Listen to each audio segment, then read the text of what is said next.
Hey there, darling. Welcome to the Farmer's Table. My name is Jess. I'm so glad to have you in my kitchen this morning. I've actually got my morning coffee and I am about to start making some breakfast for my family. This recipe is one of our go-to staples. When we first got chickens 10-ish years ago, we found ourselves drowning in eggs for the first time ever, and we needed to find creative ways to use those eggs. Along came Dutch baby pancakes, and they became hands down one of our favorite breakfasts. It's very, very easy. Mornings, especially like school mornings, weekday mornings when we have a lot going on, getting up and making breakfast can be a little daunting, especially if you don't have a plan.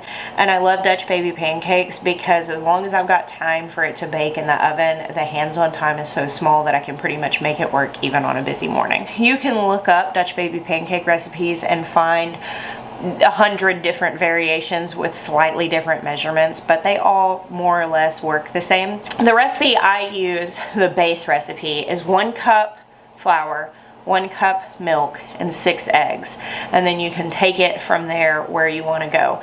With that particular ratio, I use a 9x13 baking dish or a 12-inch cast iron skillet. That I find that the full cup recipe is how I think about it, works best in these larger containers. Now, if you don't need to feed a lot of people and you don't want to make such a large Dutch baby pancake, you can totally cut that recipe in half, but you would need to use a smaller container. So if you cut it in half and do a 1/2 cup milk, a 1/2 cup flour, and 3 eggs, and just use like an 8x8 baking dish or maybe like an 8-inch pan. I will do the half recipe in a 10-inch cast iron pan. The thing is it's going to turn out okay. It's just going to be thinner, maybe cook faster. Whereas if you're using more contents in a smaller container, it's going to end up being thicker. It might not rise as well. The thing I'm trying to convey to you here, instead of confusing you with a lot of information, is that this isn't hard and fast. This is not black and white. You don't have to follow it to a T. I'm sure there are going to be people who ask me and say, well, would it work with this? I don't know, try it. Worst thing that's gonna happen is your food is gonna have a little bit of a weird texture, maybe be a little thicker than you intended, but it'll still probably be edible no matter how you do it. So for me, 1 cup flour, 1 cup milk, 6 eggs in the 9x13 pan. Now today I'm going to be doing 2 Dutch baby pancakes. I've got my oven preheated to 400. I'm going to do one of these with regular flour, and I'm going to do one of these with gluten-free flour. The gluten-free flour doesn't rise quite as much as the regular, but it's still really good, and you can't really tell a massive difference in the texture, and I just wanted to cook them side by side so you guys can see. So I use my blender to make Dutch baby pancakes. You could mix these by hand. You could do them with a hand mixer. I'm not really looking to whip these ingredients. I'm just using the blender because it makes it super fast. So you definitely want to have your oven preheated to 400. I don't even start putting my ingredients together until my oven is preheated, because the first step that we have here, we want to put about 3 or 4 tablespoons of butter in each one of our containers. If you are having this recipe and you're doing like the smaller pan with half the ingredients, half the butter. You don't have to put as much in there. And I'm going to go ahead and stick these in the oven. I want my pans to go ahead and start heating up, and I want this butter to melt. You do need to keep a close eye on this because you don't want to burn your butter, because that's going to lend a bitter flavor to your whole dish. A little tip if you are new to cooking: when your oven is preheating, it is very, very hot. But let's say you put 400 degrees on your oven to preheat, and it says on there that it's 200 degrees, and you think, oh, I'll go ahead and stick my butter in now and start melting it. Your oven is not actually 200 degrees, like the ambient heat in your oven is 200 degrees, but the heating coils, like on the top or the bottom, however your oven works, are at like 550 or something at that point, because they're trying to get the oven up to temperature as fast as possible.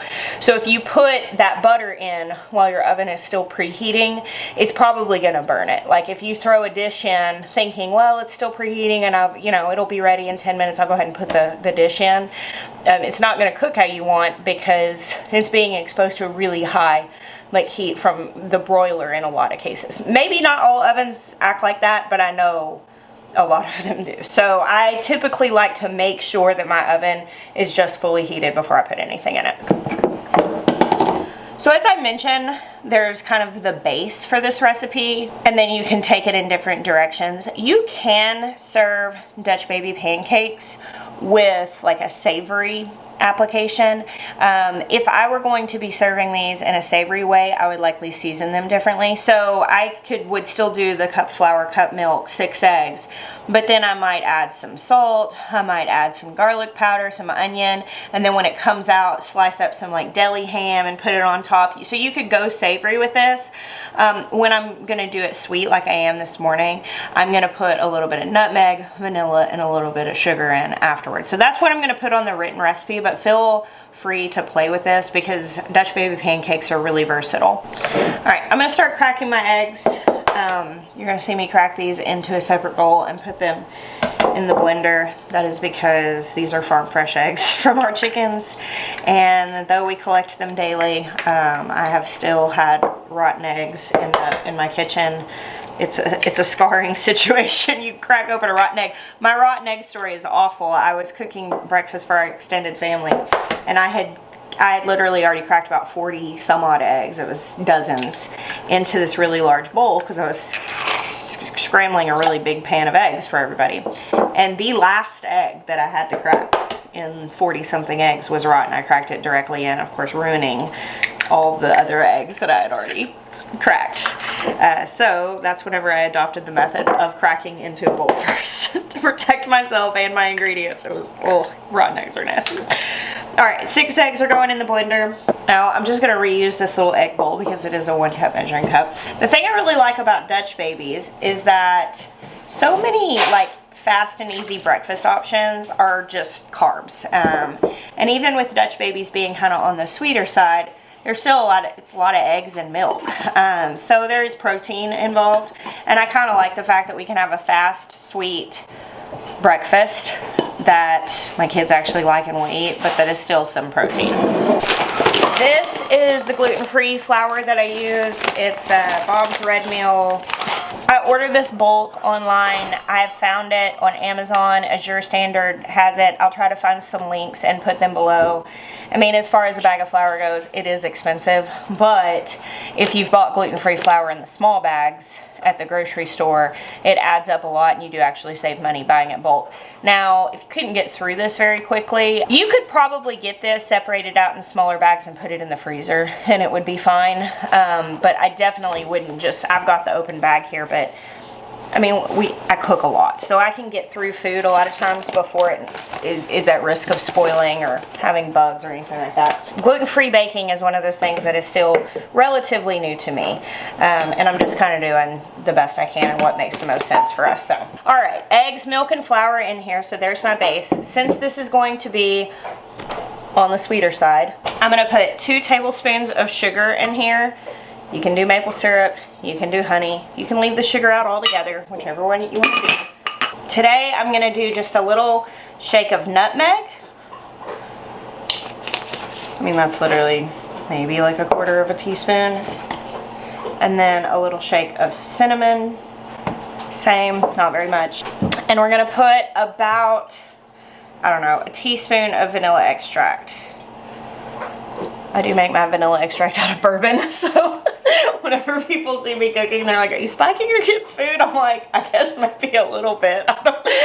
When you really think about what any sort of extract is, yes, it is absolutely alcohol, but I love bourbon vanilla. It adds really good flavor, and of course the alcohol does cook out. All right, I'm gonna go blend this. I'm not really looking to like whip this. I don't want to like whip these eggs. I just want the contents to be thoroughly blended. You can do this by hand. I do it in the blender whenever I make these because usually this is a fast go-to breakfast, and being able to put it all in this container, mix it up, and then pour it means I don't have as many dishes to do. All right, so this butter is just melted. You can let it go a little bit longer and let it brown if you feel confident in your capacity to keep an eye on that.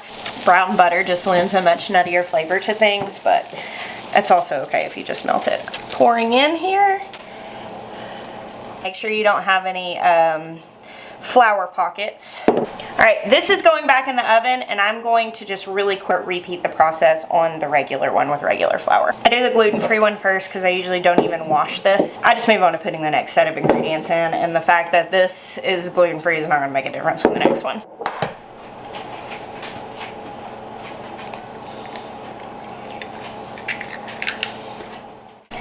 Because of how easy Dutch baby pancakes come together, I love the fact that I can make this from scratch breakfast using our farm ingredients and have my kitchen completely cleaned up again in a minute. You know, it just doesn't make a mess, which is nice. All right, my timer just went off after 17 minutes, and my oven is like a bottom of the line oven, and it heats really unevenly. So I just took my pans and flipped them just to make sure that we have equal cooking. I'm gonna tell you that if you're cooking a smaller Dutch baby, to put 15 minutes on your timer and then look at it. If you're cooking a larger one, 17 minutes, and then look at it. If you're cooking 2 at one time, there are a lot of variables here that can change the cooking times, to kind of pan you're cooking it in. But I'm going to show you what it's meant to look like at the end. So start with those times, but you may have to watch it and give it a couple more minutes, and that just depends on the factors, because this is essentially like a popover. It's kind of like a souffle. It's rising up, and things like that can be kind of touchy. I mean, variables can change it. Humidity can change it. Your oven, the container, the flour you're using, all of that can change the cook time. So smaller containers start with 15 minutes, larger container. So smaller pans start with 15 minutes, larger pan start with 17 minutes before you look at it. It will probably take a couple more minutes than that. Okay, this is gluten-free. This is regular. They look very similar. Keep in mind the gluten-free was actually in the oven for, I don't know, 4 or 5 minutes longer, because I put this one in and then blended this one. I find with any sort of gluten-free baking, things tend to take a little bit longer. At this point is when you get to decide what kind of Dutch baby you want to have. I actually think that these taste pretty good, just like this. I mean, they do have that little bit of sugar in them. So if you want, you can just cut these up. They're good with some maple syrup. You can cut them up, like I said, put some ham or something on them. What I do is I'll take a couple little bits of butter and just drop them along the top so it'll melt. Fresh berries make a really good topping, but we typically just do some powdered sugar. This is a tea ball strainer. These are little things that you use to brew loose leaf tea, but I use them. Get a little powdered sugar.